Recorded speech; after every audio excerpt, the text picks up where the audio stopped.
Okay, hello everyone, and welcome to Chabura Public Shiur. Today, we are very excited to have with us Daniel A. Klein for an exciting exploration into the mechanisms of the oral law as presented by Shadal and Hakham Faur, who many of us at the Chabura is very familiar with. Today, uh, a little bit about our speaker. Daniel A. Klein is the Yeshiva University and NYU School of Law alum, attorney, and legal writer with a deep interest in Italian Jewish culture and Shadal's works. He has translated and published English editions of Shadal's commentaries on various books of the Torah and contributed articles and translations in Jewish law and Shadal to notable journals and online platforms. As usual, may our learning today and always be a merit for our nation, for our soldiers, and for the speedy return of our hostages. Thank you, everyone, for being here. Thank you, everyone who's going to be listening afterwards. And Danielle, thank you so much for being with us. Thank you very much. I'd like to begin by saying, Baruchim Habaim, Benvenuti, Bienvenidos, and welcome. Today, we'll be discussing some interesting and very basic thoughts about the nature of our oral Torah, Torah She'ba'al Peh, as formulated by two particular Torah scholars, Shmuel David Luzzatto, known as Shadal, and Hakham Hosei Faur. To my knowledge, these two individuals have never really been discussed together or compared in any sustained way. We have you, Sina Gain, to thank, and the Chabura as well, for coming up with this very intriguing and challenging topic of discussion. And I thank them personally for inviting me to be the one to present this material. I just hope I'll be able to do it justice. As you pointed out, I would like to pause for a minute to give thought to those of us, those we have lost, those who are missing to us, and those who are defending us. And I would like to dedicate today's session to their honor. You've heard a little bit about me in the introduction just now. I need to give you a little bit more disclosure. I am no Sephardi. I'm an American of Ashkenazi origin, Hungarian, German, and Lithuanian. There was an elderly cousin of mine who used to claim that he had heard that the Kleins came out of Spain in 1492. He spent many years trying to document that. He came up with pages and pages of family trees, but never traced us back to Spain. Even if the Klein past is not Sephardi, I will say that at least part of the Klein future is, because I have four children. My oldest, my son, married a woman whose father is of Egyptian Sephardi heritage. And so their children, my grandchildren, are part Sephardi, and I'm very pleased and proud of that. I also need to let you know I am not an academic and I'm not a rabbi. I've been called very kindly by one of the Chabura people, J.J. Kimchi, a gentleman's scholar. I kind of like that. The only difference between me and any average graduate of a Yeshiva university is that I happen to have taught myself Italian. That led to a long, interesting chain of events, which I will spare you. It led me to Shadal, and it led me to a lifelong labor of love translating some of his works. I'm speaking to you today, or this evening, or tonight, wherever you are, from Rochester, New York, about 60 miles down the road from Niagara Falls, if that gives you some bearing. I wish I could be with you in person in London. I was there once in 1972. I'd love to come back. The last time I was in a Zoom session with a London connection was about a year ago when a cousin of mine, Julius Lunzer in London, was celebrating his 100th birthday. He now, B'li'ayin hara, is 101, so I do have a London connection. I'd also like to mention some of my personal Chabura connections. Besides yourself, Sina, besides J.J. Kimchi, who I've already mentioned, who I've been in touch with repeatedly over the last couple of years, I also have a connection with the Beavis Marks Synagogue, Rabbi Shalom Morris, who grew up about a block away from my house in Rochester, New York. So nice little connection there, small world. I also want to mention that the Chabura's publishing house, Da'at Press, will soon be publishing a volume called Letters on Kabbalah, Correspondences Between Two Schools of Jewish Thought, edited by J.J. Kimchi. This book will include a translation that I did from the original Italian of letters between Shadal and Rav Elia ben Amozeg, debating the value of Kabbalah, among other issues, and it makes for very exciting and interesting reading, I think. Now, a few words about Shadal. I won't go into any great detail because for more in-depth treatment, all you need to do is to tune into J.J. Kimke's two-part program on Shadal, which he presented last year. That's what got me actually interested in the Chabura. I contacted him to tell him how much I enjoyed it, and one thing led to another. Shadal lived from 1800 to 1865. When I speak to American audiences, I mention that this is basically the same time frame as Abraham Lincoln. To a British audience, I will add that he was born during the reign of King George III. He died during the reign of Queen Victoria, and the prime minister at the year of his death was Lord Palmerston. So that gives you some bearing if you are British. I also need to mention that Shadal was not a Sephardi either. Some of you may have thought that he was, but he was not. I once came across a website that listed him among forgotten Sephardi scholars. And although it's wonderful that they were trying to bring more attention to his name, it was not really accurate. He by his own account, came from a family that moved to Italy in the 1500s from Germany, from the Eastern German province of Lausitz, otherwise known as Lusatia, and somehow that became Luzzatto in Italian. The name Luzzatto brings to mind, probably to most of you, Moshe Chaim Luzzatto, the author of Mesilat Yesharim. He was a great-granduncle of Shadal. He lived in the 1700s. The other famous relative of Shadal, believe it or not, was the mayor of New York, Fiorello LaGuardia. LaGuardia's grandmother was named Fiorina Luzzatto. She lived in Trieste, and LaGuardia actually was halachically Jewish, although not a practicing Jew. Cute little story about him. He was running for office once, and his opponent accused him of being an anti-Semite. And he said, let's have a debate about that, but the debate has to be in Yiddish, which he actually did know, and the opponent backed off and apparently lost the election. As I said, or as I mentioned, the city of Trieste, that's where Shadal was born. At the time, there was no such country as Italy. Trieste was an Italian-speaking cosmopolitan kind of seaport, but it was part of the Austrian Empire. And actually, Shadal spent his entire life as a subject of that empire. He was Italian by culture and by language. Italian was his native language. Even though he was not genuinely a Sephardi, the Italian Jewry is part of the Mediterranean Jewish culture, which you might consider Sephardi adjacent. The original element of Italian Jews came during the Roman Empire. They are not considered Ashkenazi or Sephardi, they're just Italian Jews. Actual Sephardim came in later from Spain and other places. As I just mentioned, Ashkenazim also came in. So the blend of this group of people became what we know of as Italian Jewry nowadays. And there are certain similarities to Sephardi culture, but they're distinct. He spent his entire professional career teaching at a school called the Collegio Rabbinico Italiano. This was a very interesting school, founded in 1829 as a training school for communal rabbis. It was basically the first school of its kind in the whole world, and it still exists to this day in Rome. I'll be talking a little bit more about it a little bit later. Shadal was not university trained. When he was about 13 years old, he ended his formal schooling because he became ill. His doctor said, don't go to school anymore. He continued his education with his father, with some of the local rabbis, and voracious reading on his own. He taught himself various different languages, ancient and modern. He was a Talmud scholar. He's said to have known Tanakh by heart. He had all kinds of incredible knowledge that he basically taught himself.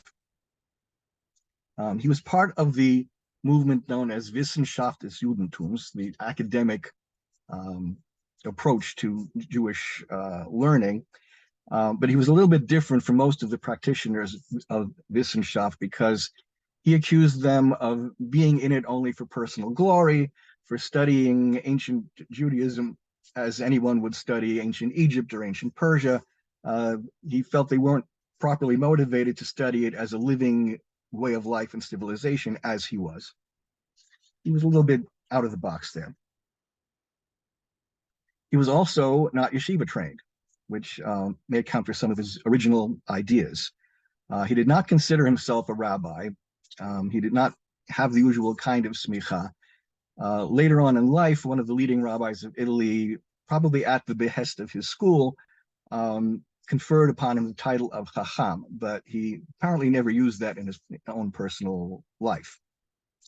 What he was a poet, a Hebrew poet. He was a teacher. He was a linguist. He was a religious thinker.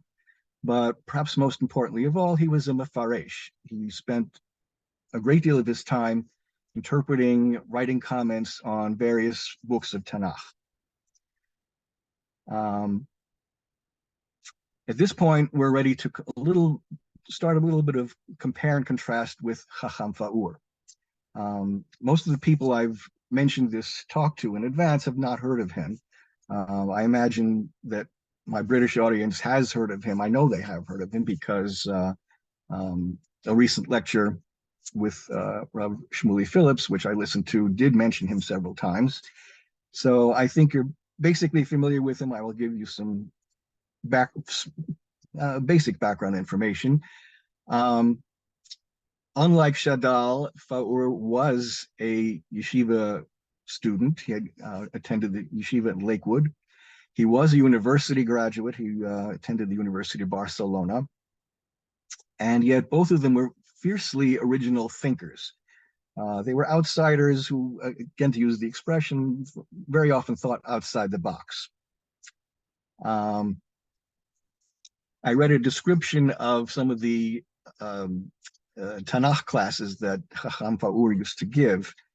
And the statement was, who else would use ancient Semitic grammar in a class to teach Mikra, the biblical text, sprinkled with casual references to the works of philosopher and son of conversos Francisco Sanchez, Sigmund Freud, and the scholar of religion Mircea Eliade? Who else would do such a thing? Well, Shadal would.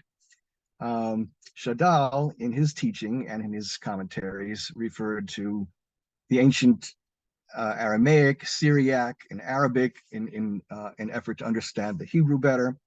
He referred to Greek and Roman authorities such as Josephus, Homer, Herodotus, Seneca, Ovid. He referred to Christian authorities such as St. Jerome and various Christian Hebraists of later days, many of them Dutch or French.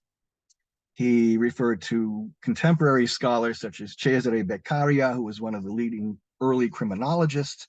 He had a very wide universe, and he brought it all into his commentaries. Both Hakham Faur and Shadal, as I mentioned, taught in institutions that were not traditional yeshivot. Both of them, as a consequence, have had their orthodoxy questioned. And here I'll tell you a little bit more about Hakham Faur. Where he taught was the Jewish Theological Seminary in New York. This was a school that had started out as a general traditional seminary, but became gradually identified with the conservative movement, what in Britain might be called Masarti. In the earlier times and up to, let's say, the 70s or 80s, Hakham Faur was one of several Orthodox scholars who taught at this seminary. I personally knew another one of his Orthodox colleagues, Dr. Chaim Dimitrovsky. I never had him as a teacher, but he was a family friend, he was a neighbor, and he was a fellow congregant in my Orthodox shul that I grew up with. Both Dr. Dimitrovsky and Hakham Faur opposed the seminary's decision to ordain women rabbis in the 1980s. In fact, Hakham Faur left the seminary as a result, and even tried to claim breach of contract because he said, this is not what I signed up for. This is a total change of scene here. Nevertheless, in 1988, a letter circulated entitled The Torah View on Dr. Faur. Already a warning sign there. They didn't call him rabbi or chacham, they called him doctor. This letter included quotes attributed to 17 notable rabbis, some of them like Rav Shaul Kassin of the Syrian community in Brooklyn and Rav Elazar Menachem Anshach of Israel, said they were banning him from the teaching of Torah in the Syrian community in Brooklyn. We'll see why in a minute.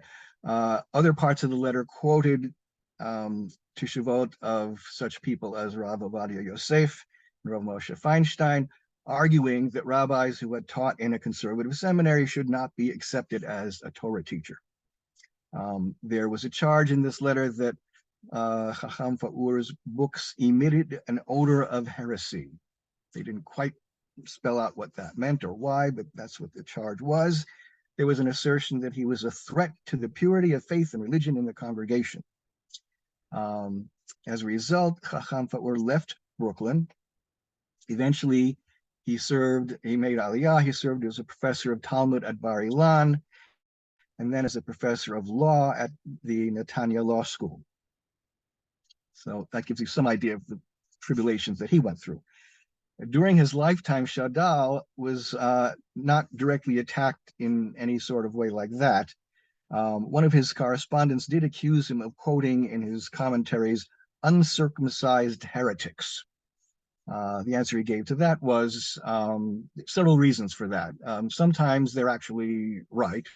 Sometimes if they're wrong, I want to refute them. And if they're right, I want to give credit where it's due and accept the truth from wherever it comes. Interestingly, he was never criticized that I know of for teaching at a school like the Collegio Rabbinico, which, as I mentioned, was not a traditional yeshiva. And yet it's never been described seriously as an unorthodox institution. The institution that you might compare it to was the Hildesheimer Rabbiner Seminar in Berlin, which was a training school for Orthodox rabbis in Germany. They too were involved in Wissenschaft type learning. It was an Orthodox institution. It, by everyone's admission, did not produce first rank Talmudic scholars, which was something that the Collegio Rabbinico also never quite accomplished in the early days. As I said, the Collegio still is running in Rome. It's going strong, and it's got a more solid program than the school used to have. It's a longer period of education. Students are encouraged to go learn in other yeshivot in Israel or elsewhere, and it's probably a little more solid curriculum than there used to be. In our day, though, Shadal has been accused of espousing unorthodox views. And how did this come up? In an online review when my Shadal volume on Exodus came out, a Torah scholar said, and I quote, "The sophisticated reader will find many worthy interpretations in Shadal's commentary. However, only someone ready to do theological battle with Shadal should tread carefully through this commentary. Unlike Mendelssohn's Biur, which contains no unorthodox theology, Shadal's commentary occasionally deviates from orthodox beliefs." And he went on to specify that what he was talking about was Shadal's take on Torah Sheba'al Peh. So now we're going to get into the meat of what we're talking about today. In general, Hakham Faur laid the theoretical groundwork for this discussion, and Shadal got into more specifics, but we'll see how that works out. In a piece called Writing the History of Halakha, Positivists and Contextualists, Faur wrote, "The positivist approach is the traditional way of learning studied in most contemporary yeshivot." And he went on to explain, traditional historians of halakha and positivist historians of science have something in common. They share a common disregard of exterior explanations, considerations that do not derive from the halachic or scientific body itself. He went on to say, when attempting to portray a certain shift within halakha, classic style rabbinic scholars will typically emphasize the theoretical legal basis for the change while ignoring human motivations leading to it. He mentioned that one of the leading positivists of that school was Rav Yosef Ber Soloveitchik, known popularly as the Rav, according to whom halacha is a closed system in the sense that it is neither determined nor activated by outside elements. It has its own methodology and mode of analysis. And I just happened across a very recent article in the publication Hakira by David Kerwin, who's also from Rochester. He mentions the view of the Rav that halacha should be interpreted via objective halachic categories instead of historical, psychological, or sociological considerations. On the other hand, explained Hakham Faur, the contextual approach is the product of scholarship practiced in universities and other academically oriented institutes. Academic scholars, he says, feel that a description of halacha that does not consider the context of halacha making in reality is incomplete and fragmentary. This school of thought posits that the development of halacha should be treated similarly to other human endeavors which benefit from contextualization. He continues to explain, academic scholars use sociological, economic, philosophical, and historical perspectives and methodologies to describe the development of halacha. Modern scholars of halacha are constantly placing their findings in wider historical frameworks, and they look at halachic literature as a product of human culture that is the result of a certain time and place. And just to add to that picture, back to the article by David Kerwin, taking the opposite approach of Rav Soloveitchik was Rabbi Eliezer Berkovitz, who maintained that the halacha developed and operated in the historical context of the nation. So there are two quite different approaches to the history of halacha. And here I'd like to bring in how it relates to the history of law in general, not just halacha. I'm a kind of a fan of a very famous American legal scholar, the Supreme Court Justice Oliver Wendell Holmes. In 1881, he wrote a book about the common law with a very famous quote, which I will give to you. The life of the law has not been logic, it has been experience. The felt necessities of the time, the prevalent moral and political theories, institutions of public policy, avowed or unconscious, even the prejudices which judges shared with their fellow men have had a good deal more to do than the syllogism in determining the rules by which men should be governed. So this gives you some idea. This is a debate that takes place outside the framework of the halacha also. The question is, did Hakham Faur take sides between the one approach or the other? I think he pretty clearly tipped his hand, because another part of this essay reads as follows.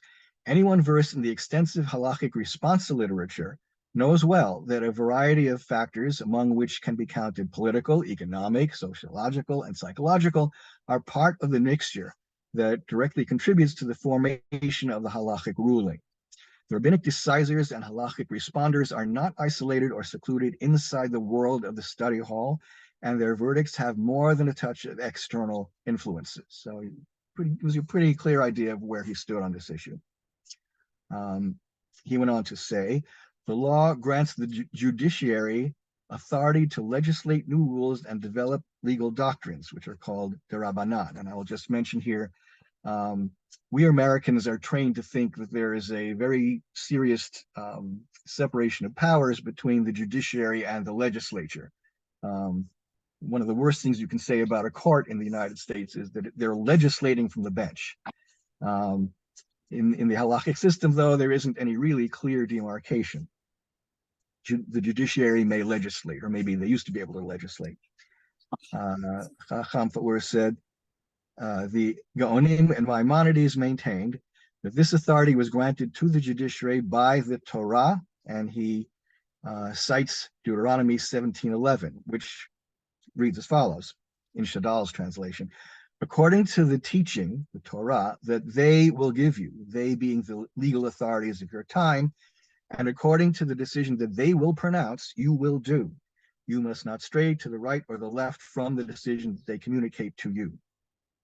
And to bring in a parallel to American law again, which I like to do, this could be regarded, this pasuk from Devarim could be regarded as the Torah's elastic clause. There's a clause in the United States Constitution called the elastic or the necessary and proper clause, which says the Congress shall have power to make all laws which shall be necessary and proper for carrying into execution the foregoing powers. So you can see that, at least according to Shadal, there was a very broad grant of authority given to Chazal. So, according to Faur, again, the purpose of this type of legislation is to meet new political, economic, and social circumstances facing Israel, particularly after the exile and the destruction of the temple. Now, here I'd like to get into an interesting question that's come up in halachic discussions. Is the law like mathematics? Some have answered yes. Shouldn't be any surprise from what I've said that one of them was the Rav, who, according to Faur, maintained that halacha has its own methodology, mode of analysis, conceptualized rationale, even as do mathematics and physics. This is supplemented again, looking at David Kerwin's article about the Rav. He explains his position as follows. Just as these factors, historical, psychological, or sociological considerations, are irrelevant when solving mathematical problems, so too they will cause great damage if they are considered when determining the halacha. However, there is the opposite position. I will quote Justice Holmes once more. He said, "The law embodies the story of a nation's development through many centuries, and it cannot be dealt with as if it contained only the axioms and corollaries of a book of mathematics." Directly opposite position. Now we're going to read you another quotation. I won't give you the name of the person until after, because I want you to think who it possibly could have been. Every student of the Talmud knows that there are no ultimate proofs showing that a certain explanation to the Talmud is more correct than another one. This science is not similar to geometry or astronomy. Now, this sounds like a fairly revolutionary modern statement.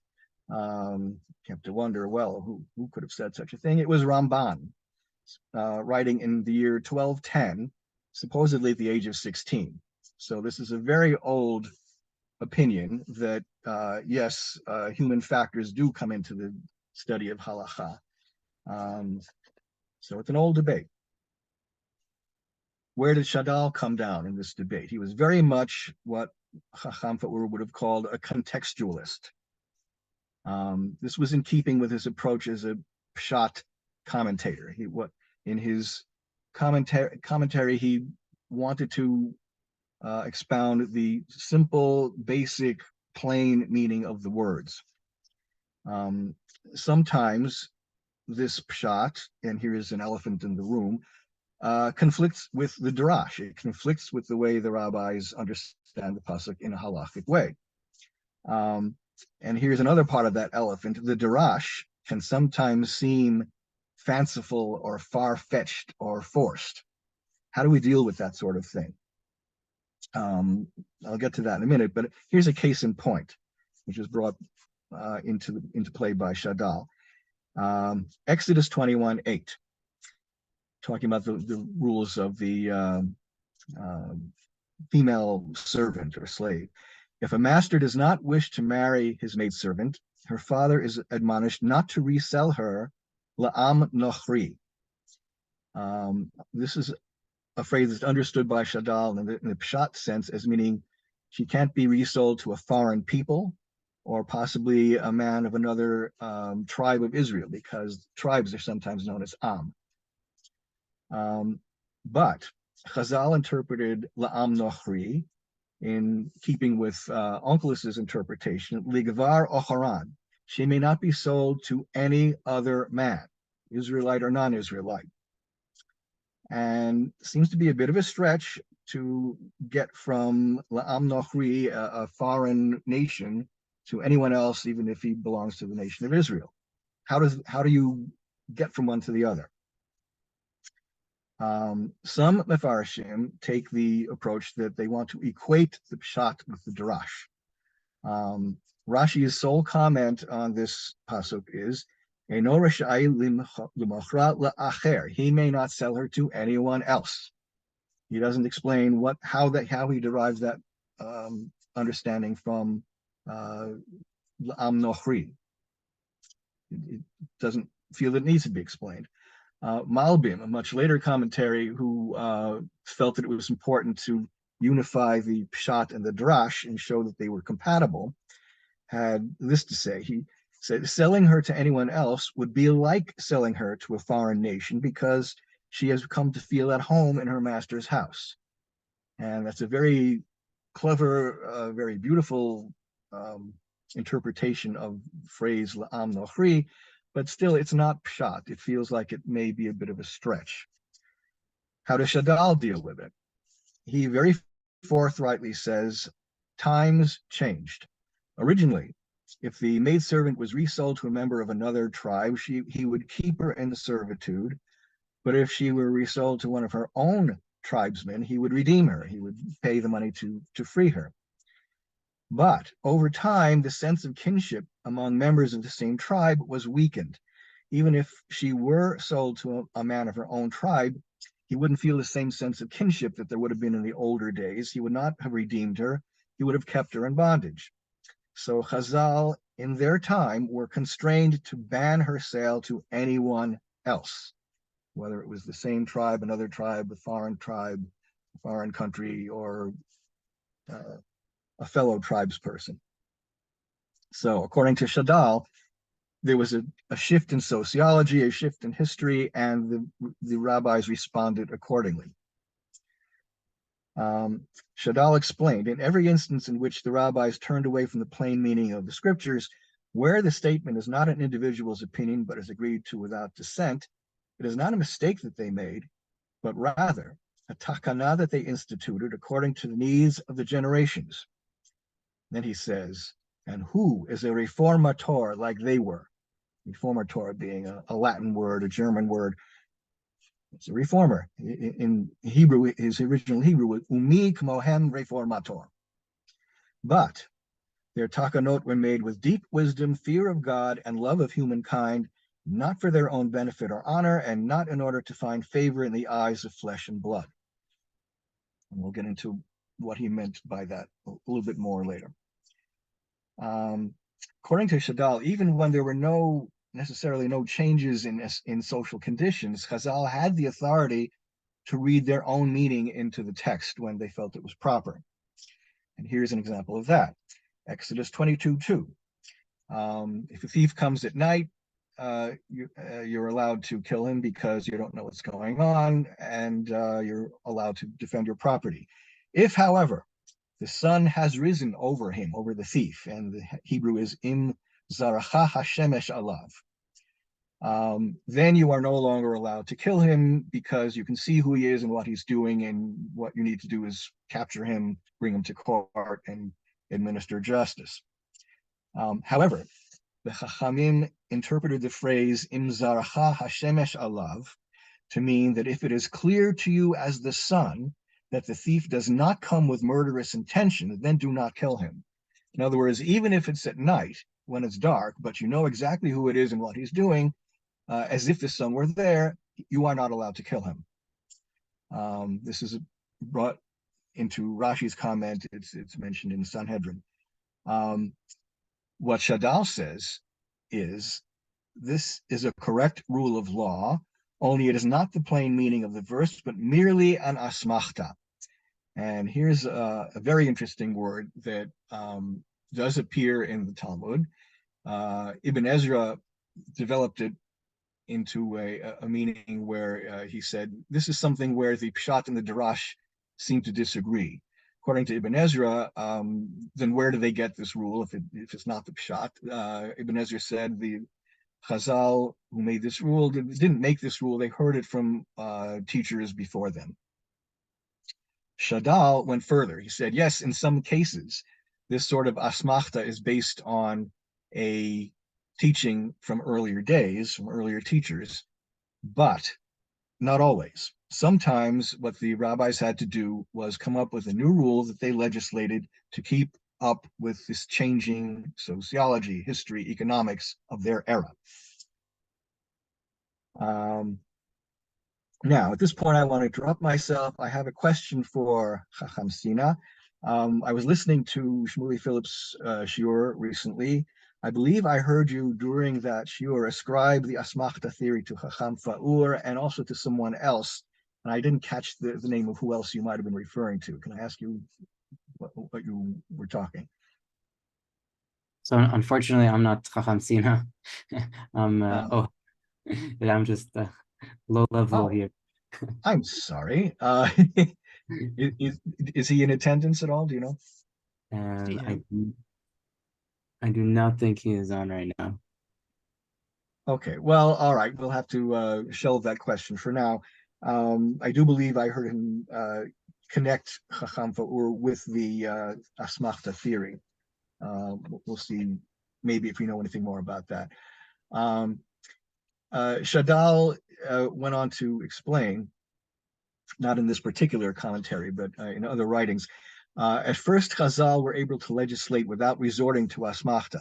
If they wanted to legislate a new rule, they just did it because they didn't feel they were in any kind of danger of being disobeyed. Their authority was clear, at least at one point in history. But there did come a time when they lost their political power, at which time they felt the need to base their rulings on textual cues, asmachtot, as a sort of an aid memoir. But those textual cues were not really the source of the halacha.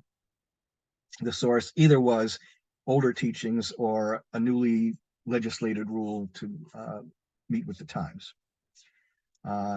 Then Shadal said something that sounds quite shocking.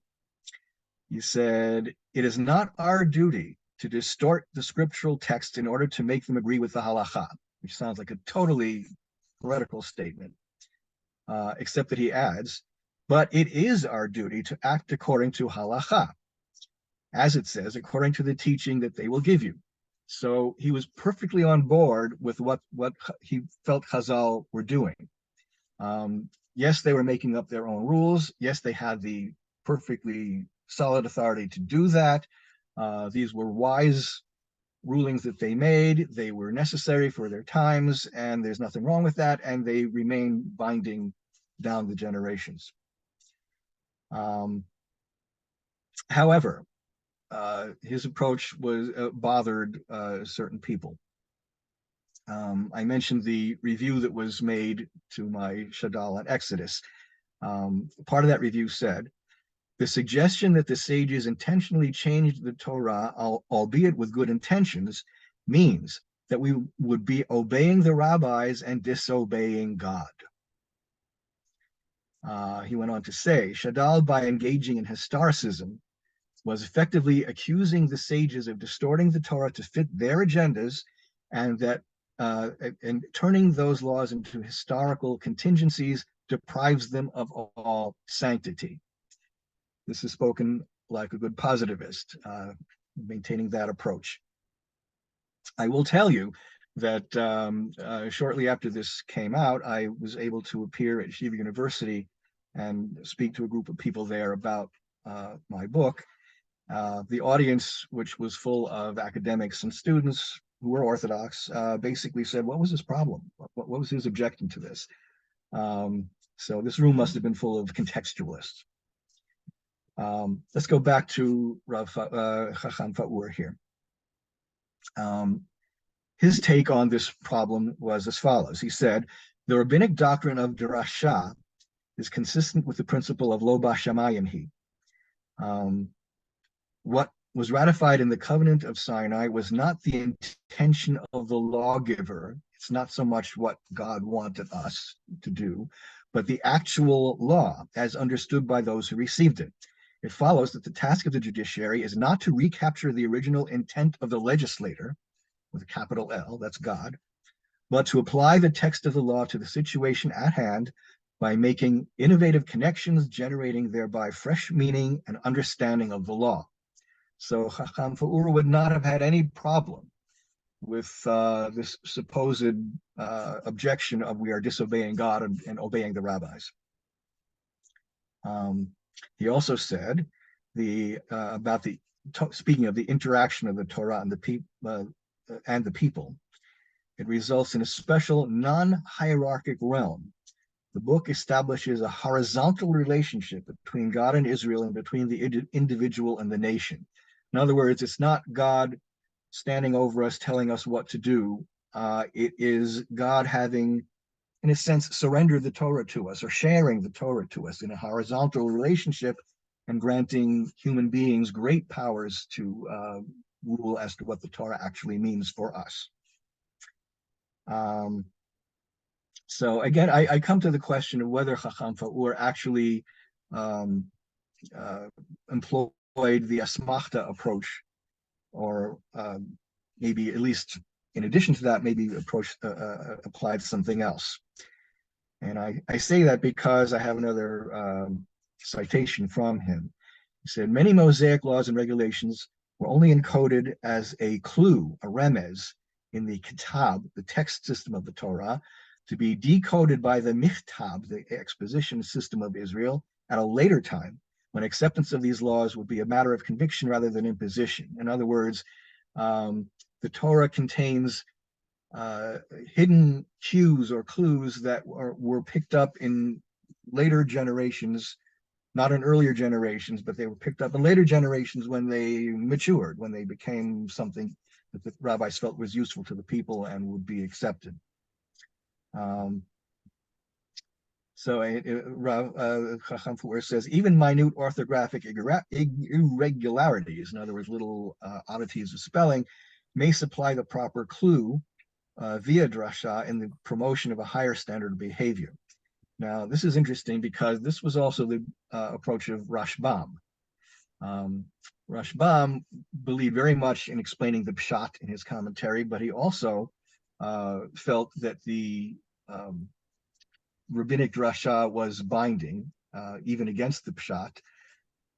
And where did he feel the rabbis got their rulings from? He said that there were yiturim. There's these little what look like superficial differences in the text that can be depended upon to be read into. So I have to point out that both Shadal and Hakham Faur would have agreed that Chazal were not legislating with carte blanche. They were not just doing whatever they felt like. According to Hakham Faur, the judiciary, by which he meant the Sanhedrin, does not approach the text of the law from an intellectual vacuum, but according to a well-established legal doctrine and principles. The authority of the judiciary presupposes constancy with the doctrines defined by the Sinaitic nucleus, in other words, the Doraita. Were the court to violate that trust, its pronouncements would be null and void. I'm going to try to finish up what I want to say here. Shadal, in turn, was of the opinion that Chazal were operating according to the principles of the Torah and what he called its secret teachings that had been handed down from Sinai. So there was a God-centered core of Torah Sheba'al Peh, which was human developed.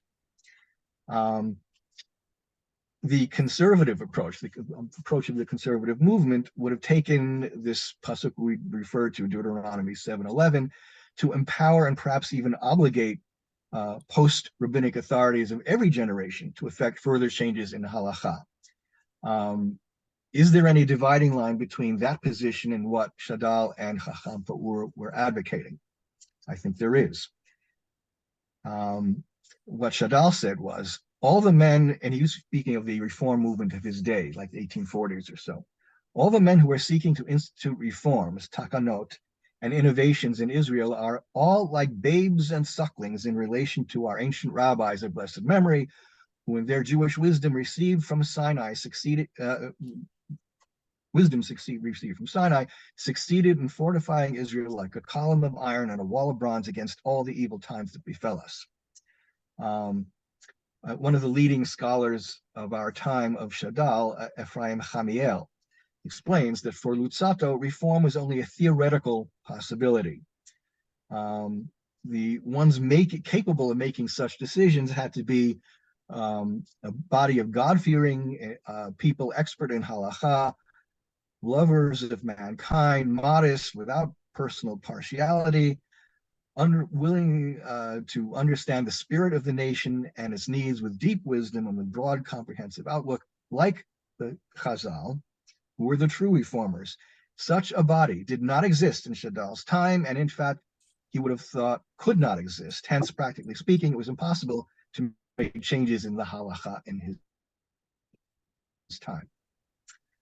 Similarly, we look at Hakham Faur, as explained by an article I saw by Rabbi Alan Uter.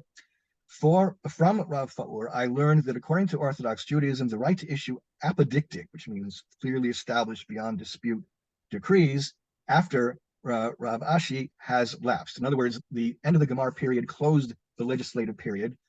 As Sina Kahan said in the previous lecture, that was the end of the so-called Senate or Parliament. There is no legal organ called the poskim, says Rabbi Uter, interpreting Faur. To legislate for all Israel, one must be authorized to legislate by all Israel. Since there is no post-Talmudic court accepted by all Israel, no individual court has the authority to legislate for all Israel. Not quite the same expression of view as Shadal did, but I think they kind of go hand in hand. Notice that Shadal's concern was the reform movement of his day. He didn't want halakhic changes to be made that went off to the left. Apparently, what Hakham Faur was more concerned about was the presumptions of certain halakhic authorities of his day, of Orthodox rabbis or bodies going off to the right. But apparently, what they would have agreed on, about Chazal, was that they were the last of the legislators, but later authorities still have the power to interpret and apply halacha to new situations, taking into account history, sociology, economics, and what Justice Holmes would have called the felt necessities of the time. And that, in a nutshell, is what Shadal and Hakham Faur shared. There would probably be much more to say about this, much more than I could even be capable of explaining, but that's what I have, and I would like to.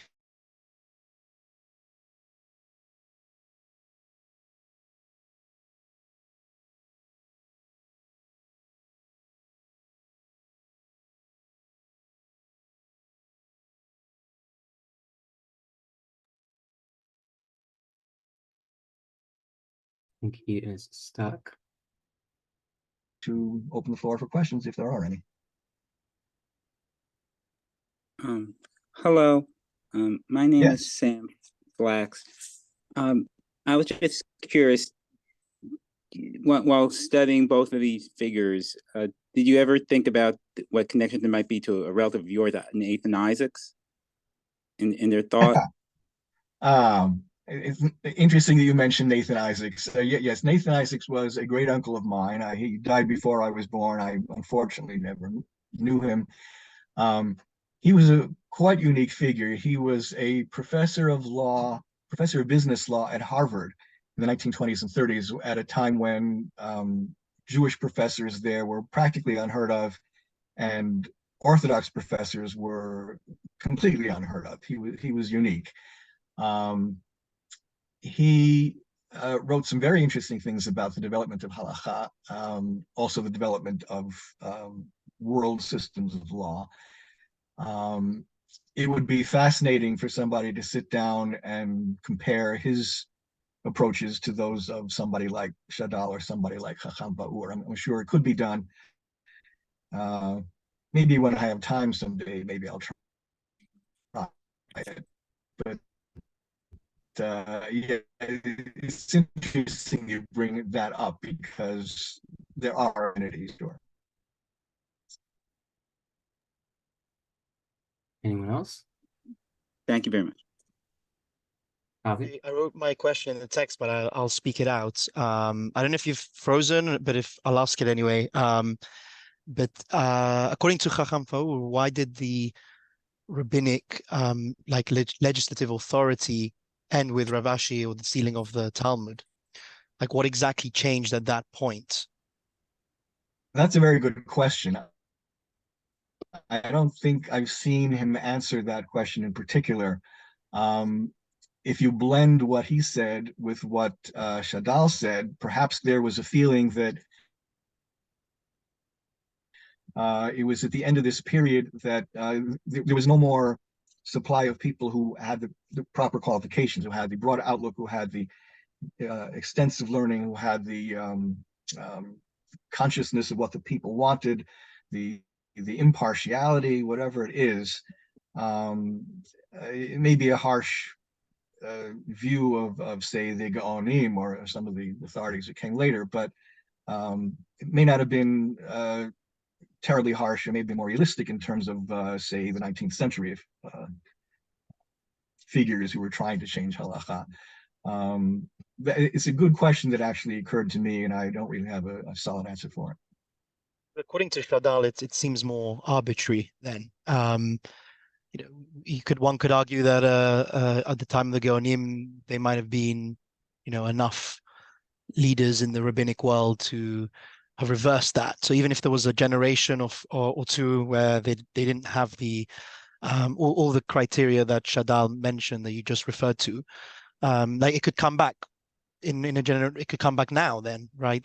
So what is the line? It's what I didn't really understand according to Shadal. I'm assuming that according to Hakham Faur, there's other reasons to do with like national consensus or some form of universal which at the time of the Gemara maybe they did have, you know, was the power or the authority was centralized. That's my understanding, but I don't know if you had any thoughts on that. I am in basic agreement with what you're saying. Shadal, as far as I know, did not give a specific cutoff date of when things went south. Hakham Faur did, and he had his reasons, but it's hard to say. I don't know if Shadal would have thought maybe there were some people at some point in history that could have picked up this mantle again. All I know is that he felt that in his day it was definitely not happening. And I suspect that if he were alive today, he would continue that opinion. Thank you. Being that Shadal and Chacham Faur open up the door to not everything is, you know, if there's a derasha, then it's the deoraita. Then do they have ways of knowing when something is derabanan or when something is a deoraita? Very interesting question. There, I mentioned Ephraim Chamiel. He made a sort of a table of different enactments of the rabbis, and he classified some of them, many of them, according to Shadal, as the Rabbanan. I'm not sure that's correct, because even some of the laws that are derived from the, say, the Shlosha Midot or Drasha, some of them do get accepted as deoraita. It's what I call a term of art in the legal profession. It's very hard to say, well, this is from the Torah, this is from the rabbi. Sometimes they fall in between. And I would guess, although I haven't seen a specific discussion in saying that it's not necessarily the case that everything the rabbis came up with was derabanan. Some of what they came up with, I believe he would have said, would have had the force of deoraita. Thank you. Okay. Anyone else? Last question. Okay. So we'll close it for tonight. Thank you so much, everyone, for being here. And thank you so much for that amazing presentation. Hopefully we'll have you many more times with us. And Laila Tov, everyone. Thank you so much. Laila Tov.